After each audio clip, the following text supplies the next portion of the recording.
Hey, quick welcome! This is an original story from Tales Fair about a family crossing a line and realizing it doesn't end the way they expected. Let's begin! My parents kept calling my 12-year-old the dumb one, while her cousin got celebrated. At their anniversary, they announced that the cousin would inherit everything, the house and the $280,000 family trust fund. I didn't cry. I got up, smiled, and said that my daughter was... My parents went pale. If you've never watched a kid realize she isn't wanted, I don't recommend it. My parents' anniversary was supposed to be a soft night. Cake, speeches, family photos, a few awkward hugs, the usual. My daughter Eliana treated it like a mission. She got dressed early, fixed her hair twice, and told me, "I'm going to record it for memories." She said it like she already knew good memories don't just happen in my family.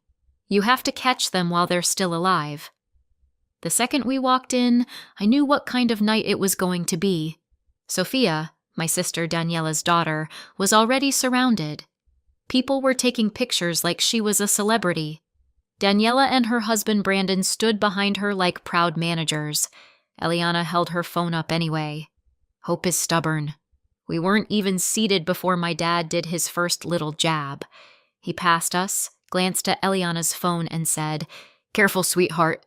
Try to keep up." Eliana laughed politely. The laugh kids do when they're trying to be easy. Then my mom swooped in, kissed Eliana's cheek, and said, "There's my little..." She paused, looked Eliana up and down, and finished with, "Helper." Not granddaughter, not sweetheart. Helper. Eliana's smile twitched but stayed. Dinner started. The room got louder. Phones went up.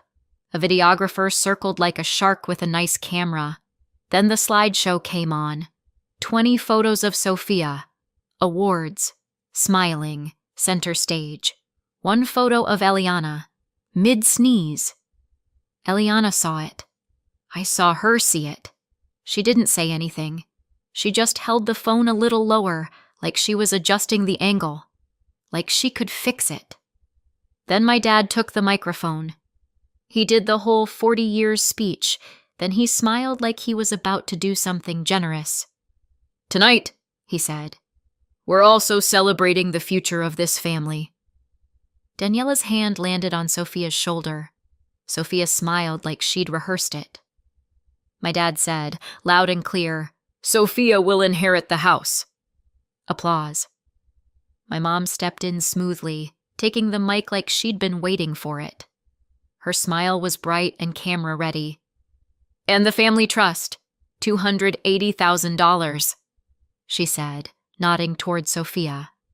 "That goes to Sophia too. All of it. Eliana is not included." More applause. People actually cheered. Like Inheritance is a talent show, Eliana's phone stayed up for a second longer, like she was waiting for someone to say her name. No one did. As my parents stepped away from the mic, my dad leaned toward a guest at the front table and chuckled, just loud enough to carry, "You know how it is. One's the genius, and the other one's the dumb one." Eliana's phone dipped so fast the camera caught tablecloth. Not slowly, not politely, like her body did it before her brain could pretend she didn't hear. The room laughed. Not everyone. Enough. The kind of laughter people do when they're relieved it isn't them. Eliana went perfectly still. Like if she didn't move, it wouldn't hurt as much. Like she could disappear and make it easier for everyone. I didn't cry. I got up. I smiled. And I said that my daughter was... When I finished that sentence, my parents went pale. I should probably explain something. This wasn't a one-off. My parents didn't wake up that morning and decide to be cruel for fun. They've been doing this for decades. They just got more comfortable doing it to a child once they realized a child can't fight back. In my family, there's always been a scoreboard. Daniela on top. Me, somewhere near the bottom. Barely on the list. I was 15. Dinner table. Sunday night. My dad asked Daniela about school. She listed grades like she was reading out a receipt. My mom beamed. "That's my girl." Then my dad turned to me. "And Maya," he said. "How's everything?" Not school, not friends, not anything specific. Just everything. Like my entire existence was a general concern. "I'm fine," I said. He leaned back and smiled like he was being kind. "Just try not to fall behind.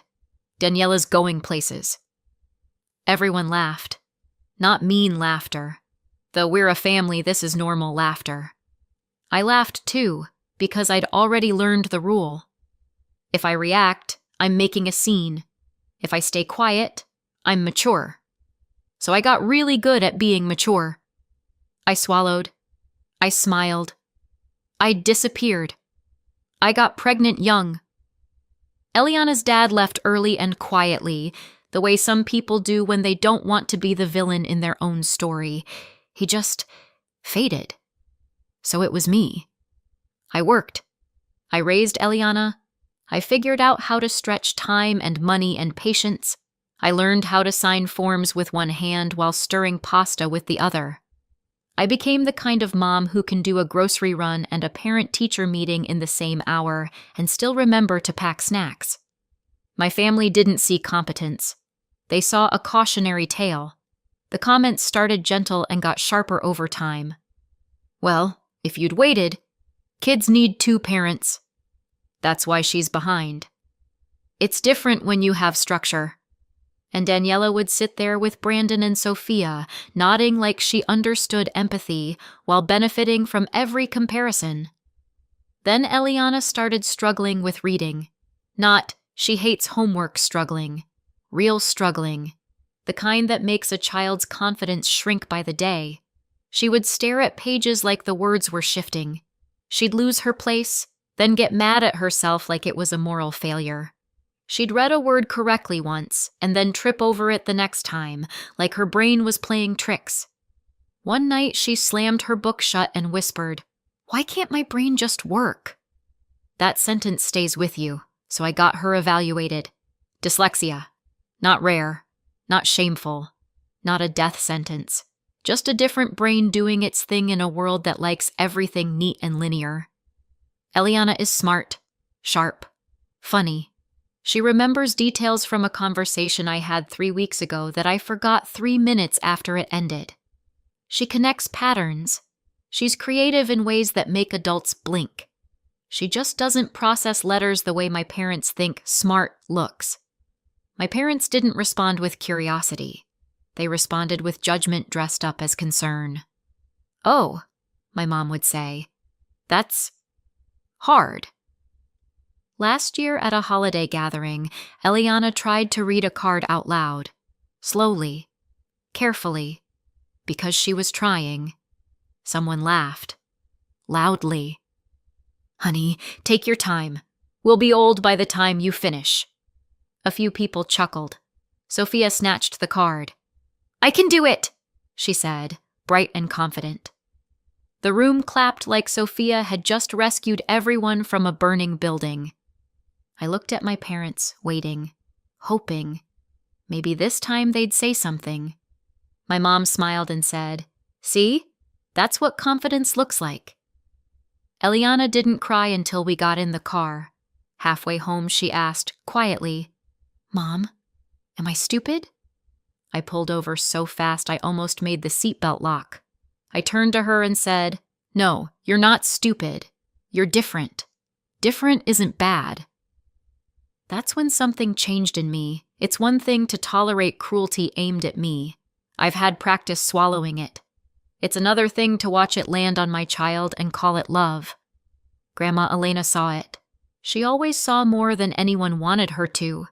She was my mom's mother, but she didn't move like my mom. She didn't perform kindness. She was kind. There's a difference. In the last months before she died, I visited her more often. Eliana liked my grandma because Grandma didn't talk to her like she was fragile. Grandma talked to her like she was a person. One afternoon, Eliana was trying to read one of Grandma's recipe cards. She stumbled on a word and her face tightened, bracing for disappointment. Grandma covered the card with her hand and said, "Pause." Eliana looked up. "Do you know what smart people do?" Grandma asked. Eliana shrugged. "They ask for what they need," Grandma said.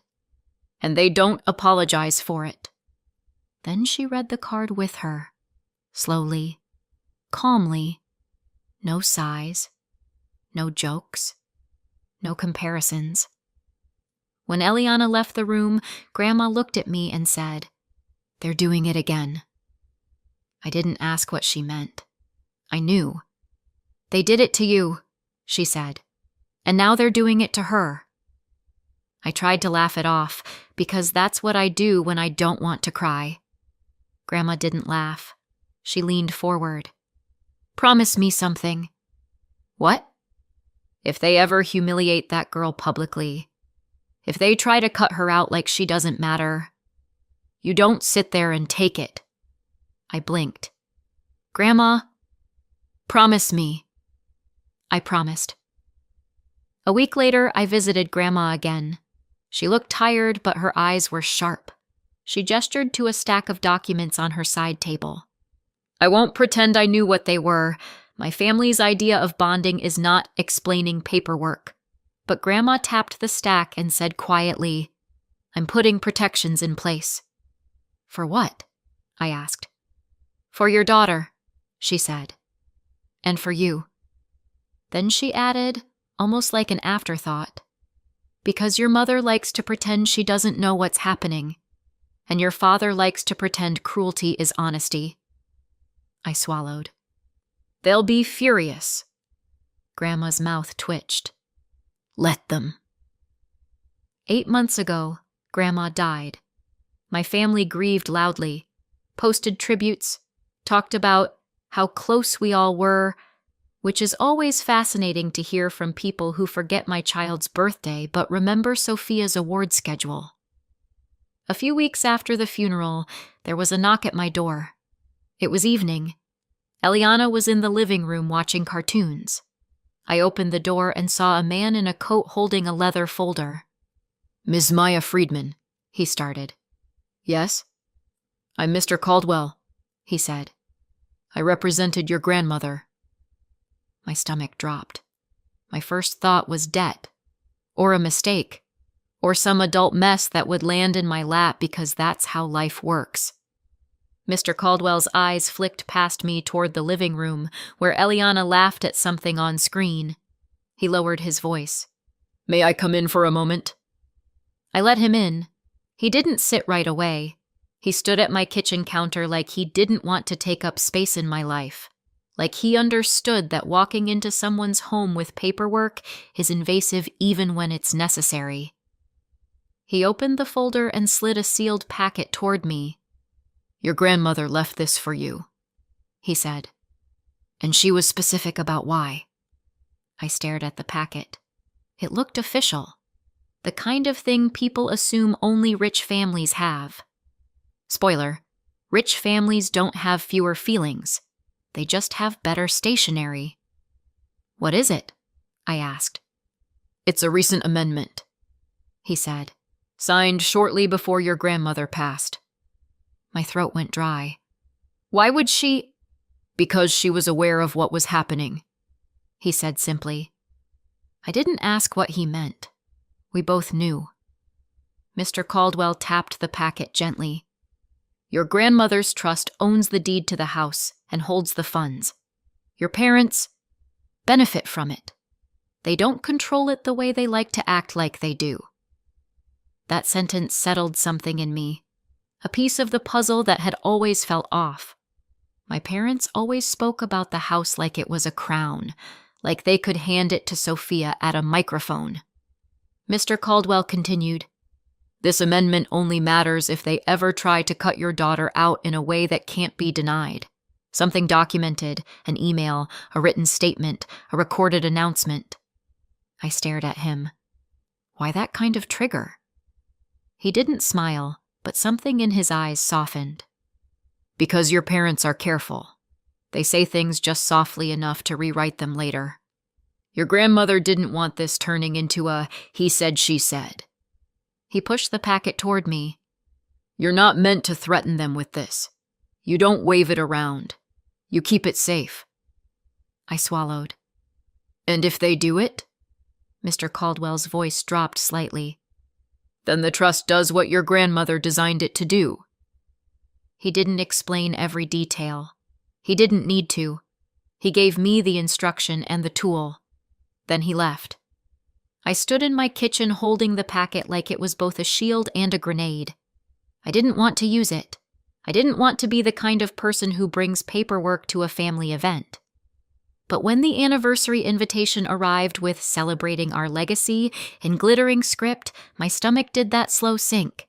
So I put the folder in my bag, just in case. And then we walked into that room full of cameras, and my parents did it out loud. When I stood up at that dinner, I didn't feel brave. I felt steady, like my body had decided we weren't doing fear tonight.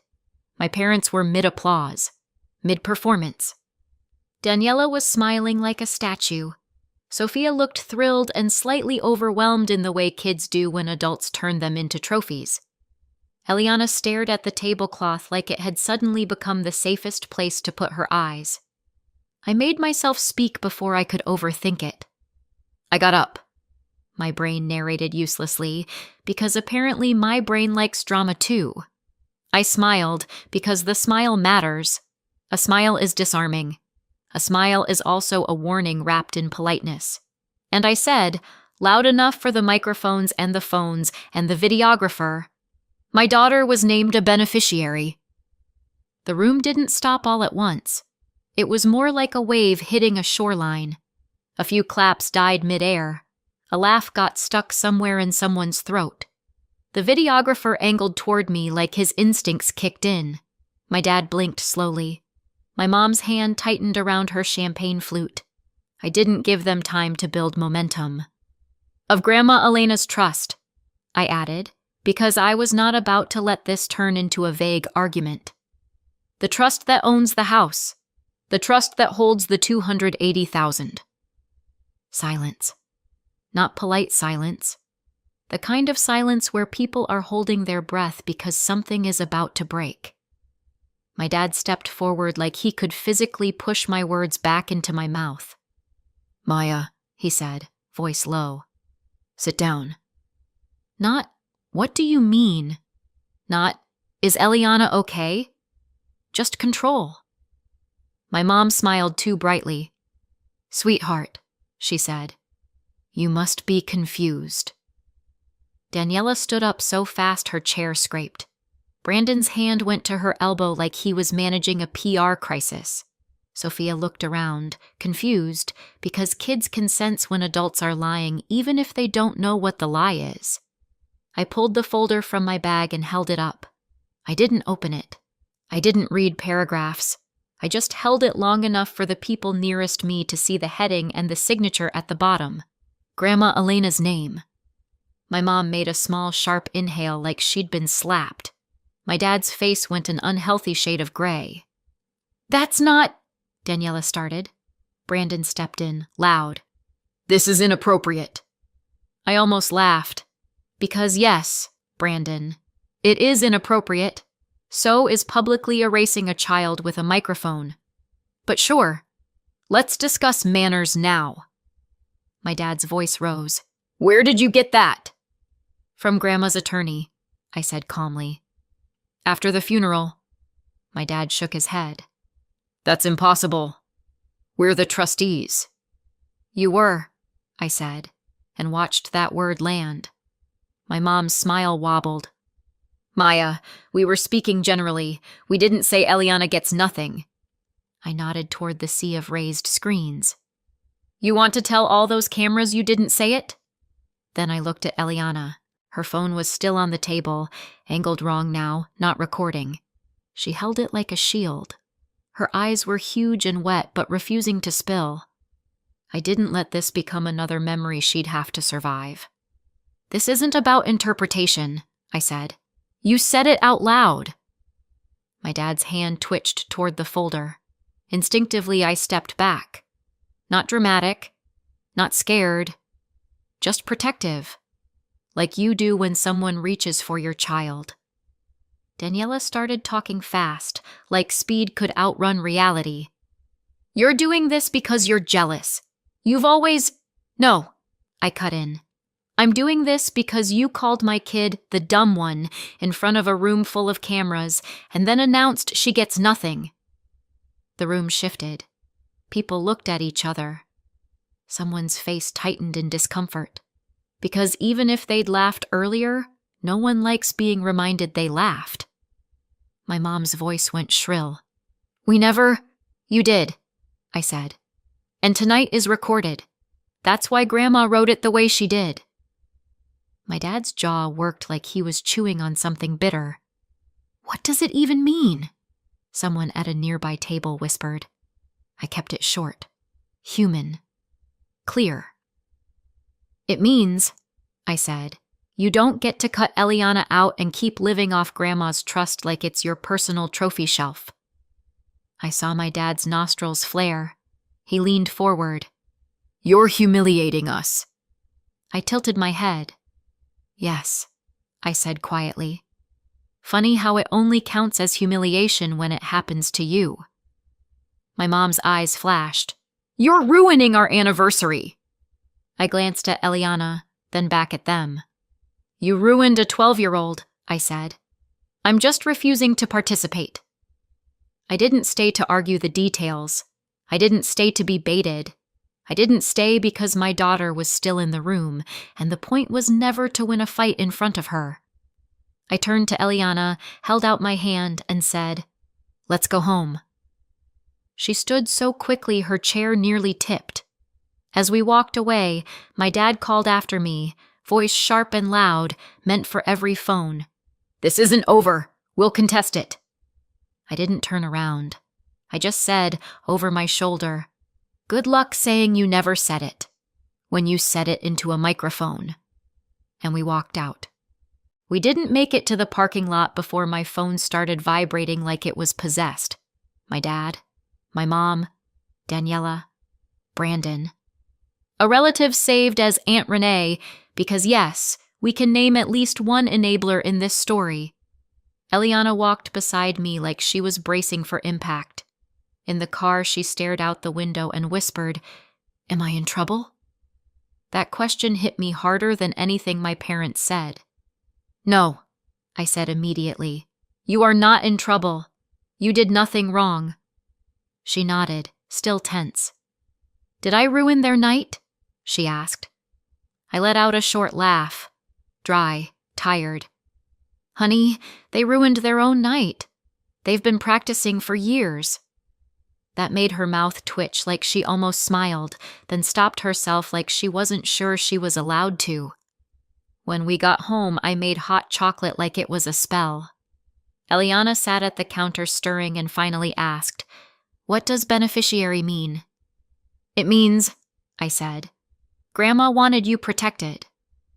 Eliana stared into the mug. Because I'm dumb?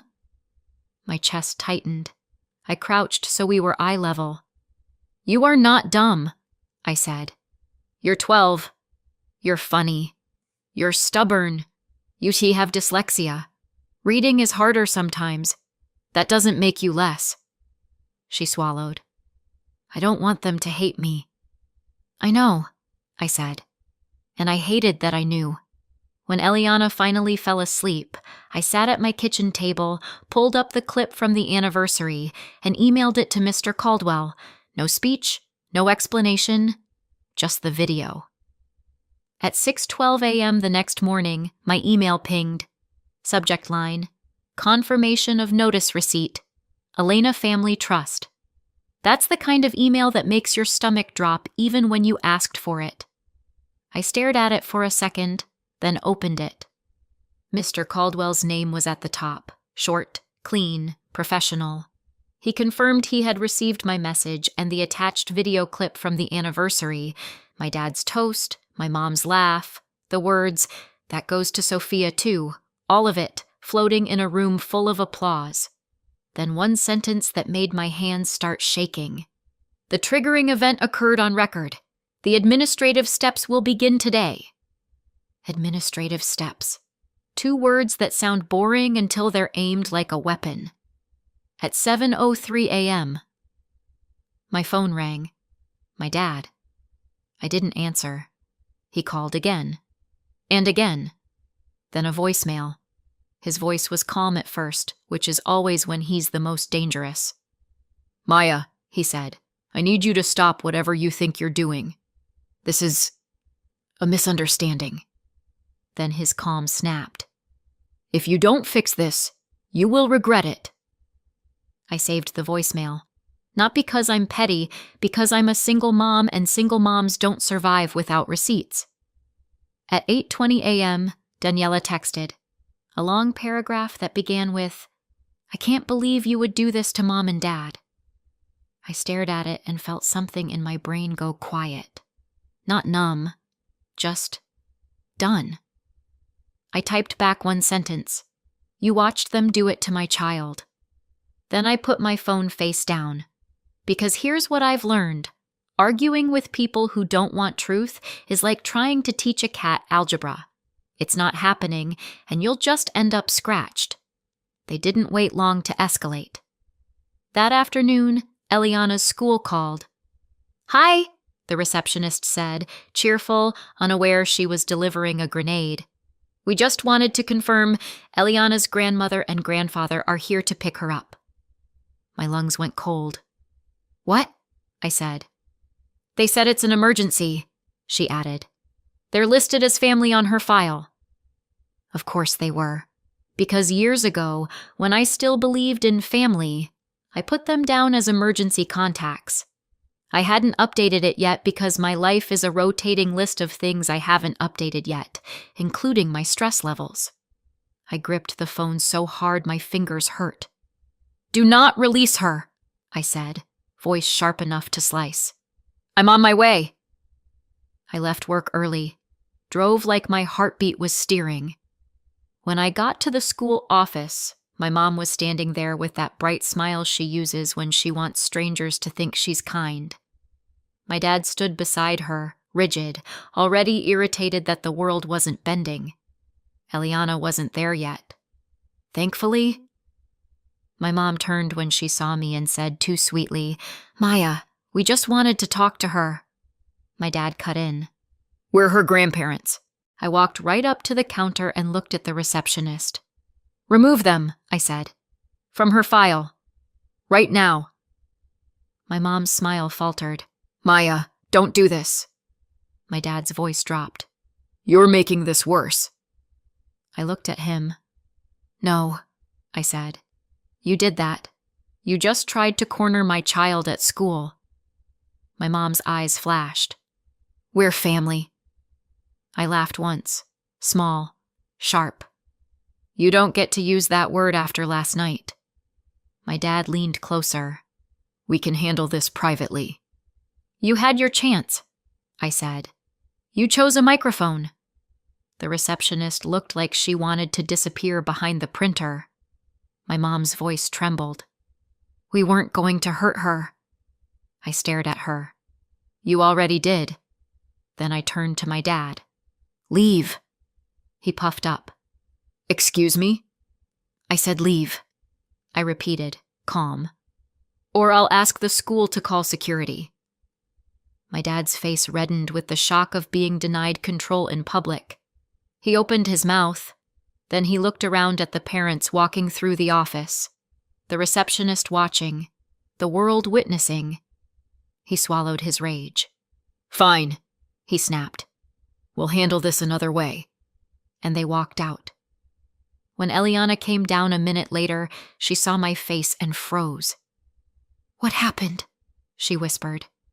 I knelt in front of her and smoothed her hair back. My hands were shaking. I kept my voice steady.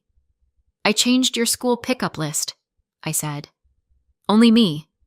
Okay?" Eliana nodded, eyes wide. Were they? "They wanted to talk," I said. "They don't get to surprise you anymore." She swallowed. Then she said very quietly, "I'm sorry." I felt my chest crack. "No," I said immediately. "No, you do not apologize for adults making choices." She leaned into me like she'd been holding herself up by stubbornness and finally ran out. I held her in the school office like I didn't care who saw. Let them record that, I thought. 2 weeks later, a thick envelope arrived by certified mail. Not to me, to them. I know because Aunt Renee texted me a photo like it was gossip she couldn't wait to deliver. There it was, a bright green sticker, signatures, official stamps. Subject printed across the top of the notice in bold. Notice of trustee removal. Elena Family Trust. Below it, another line. Notice of termination of occupancy benefit, which is a fancy way of saying you don't get to live there anymore. My hands went cold in a satisfying way. My phone rang 10 minutes later. My mom. I answered.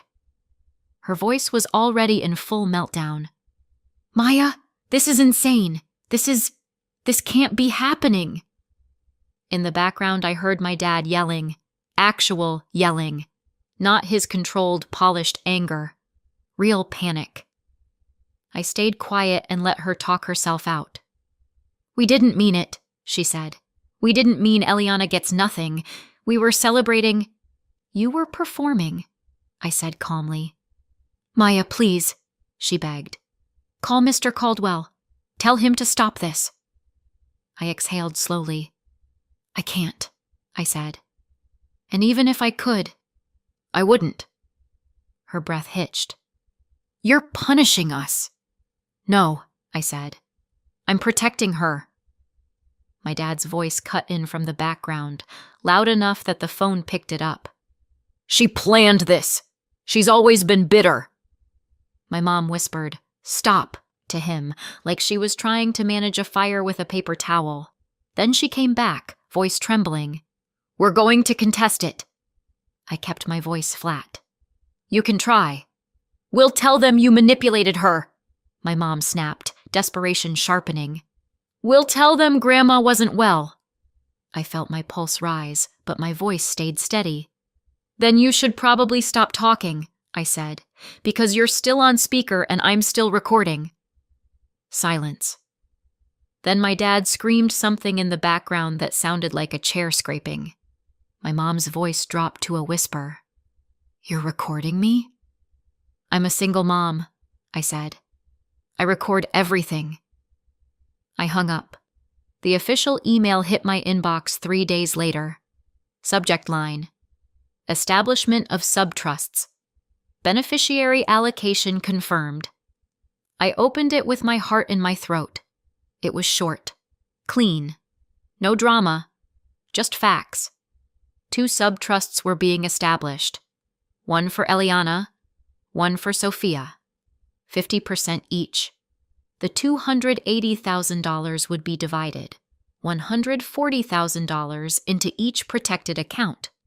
The house, because you can't split a house like a cupcake, would be listed for sale, and the proceeds would be placed into the 2 subtrusts, 50-50 once sold. A timeline at the bottom: occupancy benefit terminated. Vacate by 30 days from notice date. 30 days. My parents had built their identity around that house. It wasn't just a home. It was their stage. And now the stage lights were shutting off. I sat at my kitchen table and stared at the email until my eyes burned. Then Eliana came in and asked, "Mom, are we okay?" I looked at my daughter, this kid who had been called the dumb one by adults who should have protected her, and something in me softened. "We're okay," I said. "We're safe." She nodded slowly. "Does that mean they'll stop?" I swallowed. "I can't control what they do," I said honestly. "But I can control what they get access to." Eliana's eyes flicked up. "Access?" I smiled a little. "Yeah," I said. "Access."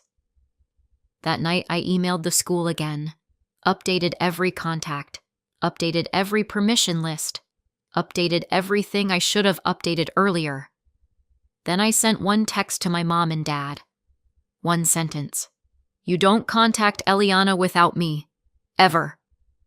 My dad replied immediately, "You can't keep her from us." I stared at the screen and typed back, "Watch me." I later learned the video didn't just circulate. It detonated. Not because I posted it. I didn't. I had a kid to tuck in and a school pickup list to rewrite. But family group chats don't need my help. They're basically wildfire with thumbs. Aunt Renee, yes, the same one who laughed, forwarded the clip like it was a breaking news alert. Someone else added captions. Someone else zoomed in on my mom's face when she said, Eliana is not included." Within 24 hours, half the family had seen it, and the other half was pretending they hadn't, while still forming very loud opinions about it. My parents tried the usual cleanup routine. It was taken out of context. It was a joke. We never said that. They even tried, "Mom was just emotional," like that made the words disappear. It didn't work, because this time, their words weren't floating in the air. They were sitting in everyone's camera roll. The house sold 3 months later. It went for $1.2 million. Not a penny of it went to my parents. Not a, "We'll set aside a little for you." Not a temporary stipend. Nothing. The sale proceeds went straight into the 2 sub-trusts, exactly like the notice said, 50-50.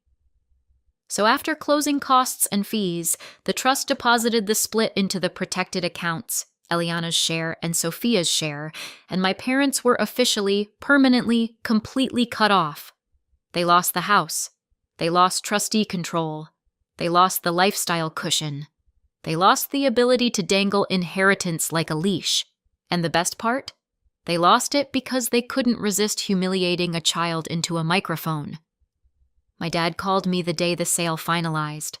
His voice was calm in that scary way, like he was trying to pretend he still had leverage.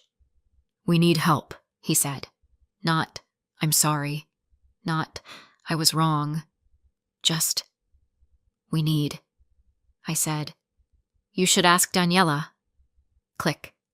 Because yes, my parents went straight to Daniela. They expected their favorite to rescue them. Daniela didn't.